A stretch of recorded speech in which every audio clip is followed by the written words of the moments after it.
Hello everybody and welcome back to the channel, and welcome back to Sniper Elite 5 in depth. Today we will be taking an in-depth look at the G43 stats, as well as some attachment combinations that work effectively with it. Before we start, I'd like to plug my Discord server real quick. It's a great place to hang out with other snipers and get involved in my videos, so check it out, the link is in the description. So, without further ado, let's get into this.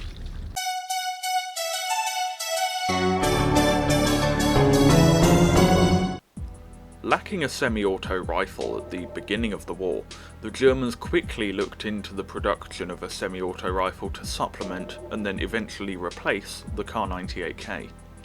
As it was with the Sturmgewehr, there were two designs, the G41M by Mauser, which looked like a Kar98K that had gone through the Vanguard attachment system, and the G41W by Walther, which looked like someone had described G43 over the phone to someone who had never seen one before. The Mauser rifle was built to the required German specification, and as a result was unreliable and heavy. The Walther version was better, as the designers had ignored what was required of them and made their own thing, but it wasn't much better. The Walther rifle was selected, but the G43, an improved version, succeeded it. Borrowing bits from the Walther rifle and the SVT-40, the G43 was pretty much as good as a self-loading rifle could be in World War II, and it served admirably. It could be loaded with either external magazines or by using regular Kar98 stripper clips, and was often issued with a low-power telescopic sight. It was an effective rifle, but only 400,000 were ever made, which meant it never really made the impression it should have. It was used from 1943 to 1945 by the German forces, and then for a while after the war by the Czechoslovak People's Army. In-game, the G43 sits between the RSC and the M1 carbine. It effectively acts as a jack of all trades, but a master of none, and as such it does not have the best performance in any one category. However, it proves itself an effective rifle. Its effective range is substantially better than any other semi-auto, and is impressively tied with the Kar98K. Its muzzle velocity is also better than its competitors, and its rate of fire is very good. The weapon's reload speed is the second quickest in the game after the Winchester. Its magazine capacity is great at 10 rounds, and its recoil recovery is joint best in the game. The G43 has average damage, equip time, and audible range. However, the one major field that the G43 is lacking in is perhaps one of the most important for a semi-auto: accuracy. Its recoil control, whilst not terrible, is on par with the bolt-action rifles, and substantially worse than the M1 carbine. Its spread accuracy and aim stability are both also the worst in the game by a good margin.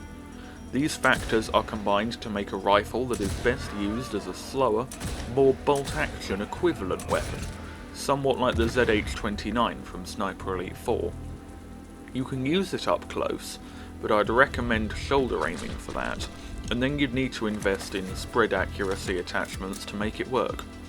It has several interesting attachments, mostly in the magazine department, with the 7.92mm Kurz conversion and the reduced load magazines, offering interesting alternatives to majorly convert this thing into something entirely different. Overall, the G43 works best at mid to long range, and it's wise, if you can, to treat it like a precision weapon. Go for the head and try to avoid the mag spam unless the enemy is very close. Now I want to talk about two custom setups I have made for this gun, the first of which is a long-range sniper setup. I use the ZF4 scope here, although serious consideration was made to take the PK Berlin, and you're welcome to if you want. However, I don't like the PK, because the zoom range of 6 to 11 times is too restrictive for me. If this gun could take the ZF39, which has a wider range of zooms, then I'd probably use that, but I ended up going with the ZF4 on this one. I used the extended marksman barrel to improve my range and damage, and the Mark II boys brake to reduce recoil and increase muzzle velocity. I used the default magazine, and the lever pad to tame the ridiculous aim stability issues that this gun suffers. The reinforced band improves muzzle velocity, and the heavy bolt reduces recoil, which coupled with the stabilising laminated beach construction helps make this gun far more accurate than before. If you want a long-range semi-automatic sniper rifle, this is probably as good as you're going to get, although that might change once the Johnson is out. The range on this weapon is pretty good. On the firing range I was able to hit the 300 meter targets with ease, without having to zero the scope. I was also able to hit the 1000 meter target, although with debatable consistency. At this range, the bottleneck was actually the scope rather than the rifle, and I reckon I could have hit the 1000 meter target with decent consistency if I was using the PK Berlin scope. Whether I'd be able to hit an actual Nazi at 1000 meters, I highly doubt that, but it's a good display of this thing's range. The gun is also more accurate than in the past, and it does more damage, which makes it pretty good for sniping, which is nice. You can play the body shot card on infantry with this setup, and it works pretty well up close, thanks to the ZF4, which makes it much more versatile than most sniping focused setups, which oftentimes ruin the rifle in every other way, like see the Springfield.